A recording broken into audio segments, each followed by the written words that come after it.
Hey, what's going on, everybody? It's the CD guy, Johnny Z here. Thank you so much for tuning back into the channel, and today I'm going to take a look at 8 great classic rock bands who never made a bad album. About a year and a half ago on the channel, I counted down some great metal bands who never made a bad record, and you guys can see that list right over here. Only reason I show it and I talk about it now is because I left room for, a sequel for rock, and I just never got around to it, and so I figured I would revisit it here today. I thought that would be fun, a little bit different here on the channel, and so you can see the list right over here now. I'm not going to be repeating any bands on this list, even though some may cross the line between rock and metal. So that said, let's get started here with my number 8. I'm going to start things off here with System of a Down. Now, for some odd reason, they weren't on my metal list, but I figured I would include them here anyway on my rock list. Now, it's unlikely we'll ever get another System of a Down studio album at this point, but they did just tear the house down at Sick New World Festival, playing classics from their 5 albums, those of course being self-titled, Toxicity, Steal This Album, Hypnotize, and Mesmerize. Great albums, not a stinker in the bunch, and so I definitely had to include them here on this list. Probably should have been on my metal list, but in hindsight, kind of shocked that I didn't include them, but I wanted to include them here on my rock list anyway. Number 7, I'm going to go with Steely Dan. What an incredible, extensive catalog they have, not including the solo stuff. I don't think the band have ever made a bad record, and even their comparatively weaker albums, are full of gems, in my opinion. Case in point, the 2 post-reunion albums, and hey, listen, 2 Against Nature did beat out Radiohead's Kid A at the 2001 Grammys, right? So, over the years, I think Becker and Fagen have proved to be one of the best songwriting duos in all of rock, working with an epic cast of session musicians over the years that have complemented their sound so well. Following that up now with number 6, I'm going to go with Nine Inch Nails, and now, the reason I'm holding up hesitation marks is because I know a lot of people right away are saying, well, what about this album? Isn't this their weakest album? Isn't this a bad Nine Inch Nails album? I know a lot of people do think that, but just like everything else on this channel, this is all just my opinion, and for me personally, I really enjoy this record.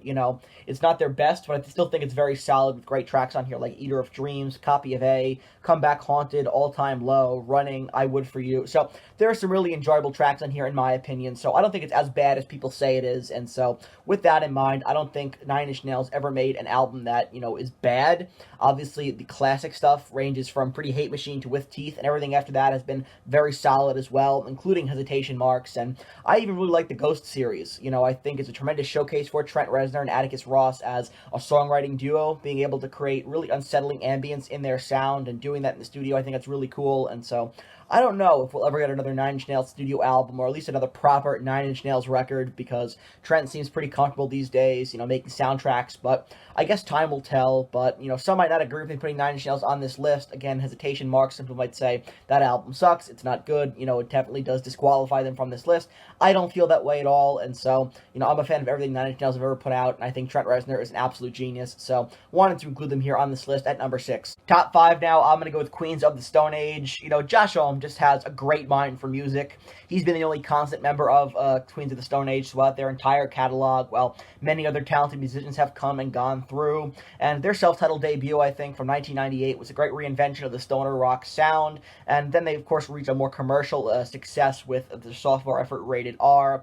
Of course, Songs for the Deaf is nearly perfect, and even their most recent stuff, like Times New Roman from 2023, is great. As a matter of fact, that was one of my favorite rock albums of 2023, so all in all, they have 8 studio albums, all hits and no misses. Number 4, Rage Against the Machine. Now, earlier this year, it was announced that Rage Against the Machine were disbanding once again, squashing any far-fetched dreams of another studio album from them, but their 90s run of albums is stuff of legend. Looking at their whole catalog, I don't think they have a bad song, to be honest with you, right? Their debut is great, and they hit the scene with an attitude and a sound that no one else possessed at that time. Evil Empire is stacked with classics, so is Battle of Los Angeles, and, their covers album, Renegades, is really great as well. It's a fantastic balance of covers that stay true to the original, but also, the band makes it their own, which I think is really what you look for in a good covers album. Some of them can be hit or miss, but Renegades is one of the good ones out there, and so looking at their entire catalog, it's all great stuff. It's a shame they only made 4 studio albums, but after their disbandment, we did get Audio Slave, which was great while it lasted too. Top 3 here with The Police. The Police are a band who were in and out with 5 great studio albums,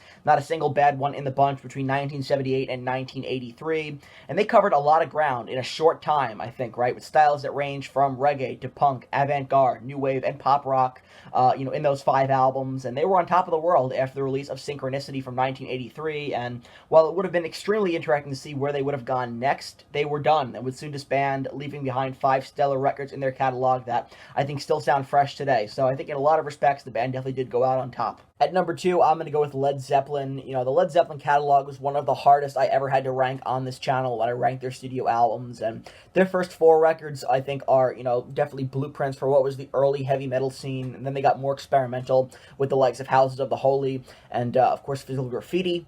And then, you know, I really think Presence is very underrated. I would put Achilles' Last Stand up there with any of the band's best work, in my opinion. Then you have Coda, kind of the compilation at the end of the road there. You know, some people don't consider it a studio album. I did rank it with their studio albums when I ranked their albums, though it's technically not a studio record, but I think it's a great collection of cuts and outtakes from the band, so I really enjoy it. And so I think the elephant in the room when it comes to the Led Zeppelin catalog would definitely have to be In Through the Outdoor, their final proper studio album. People either love it or they hate it. Personally, for me, I really enjoy it. I think it's a fantastic final album with some great songs on there, like In the Evening, Fool in the Rain is great, Carousel Alhambra, great 10-minute track there, All My Love is fantastic, so there's a lot of really strong tracks on there, in my opinion. It doesn't feel at all like a band who's limping to the finish line, although they didn't even know it at the time they would be done by 1980, but, you know, in my opinion, the Led Zeppelin catalog, you know, that whole decade-long run is some of the strongest in rock history. And finally, coming in at number 1, I'm going to go with acdc. You know, it's remarkable that the band have been able to keep a similar sound and style for 50 years. All their albums have the same attitude of just no-nonsense, straightforward rock and roll. And, of course, some albums, like every other band, are stronger than others. But there isn't a single acdc album I look at and I say, this is bad or this is unlistenable.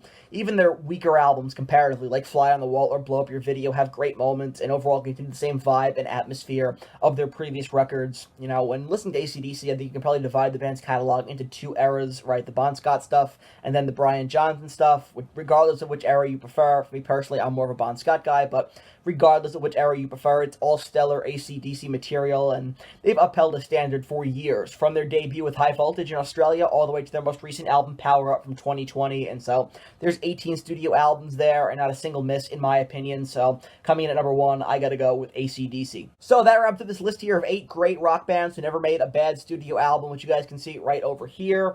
I wanted to include the Beatles on this list. They kind of seem like a no-brainer, but unfortunately side 2 of Yellow Submarine exists, so here are my 8 picks right over here, and I want to hear from you guys down in the comment section below. Do you agree with me? Do you disagree with me? And what are some other great bands who never made a bad studio album? I will leave link down below the original video that I did, Great Metal Bands with No Bad Records, that I did about a year and a half ago on the channel. If you missed it, you want to check it out, it'll be linked down below for you guys. And if you enjoyed this video, please give it a thumbs up, subscribe to the channel down below, turn on the bell for notifications so you don't miss a new upload. And until next time, it's the CD guy, Johnny Z, signing off. Take care, everybody.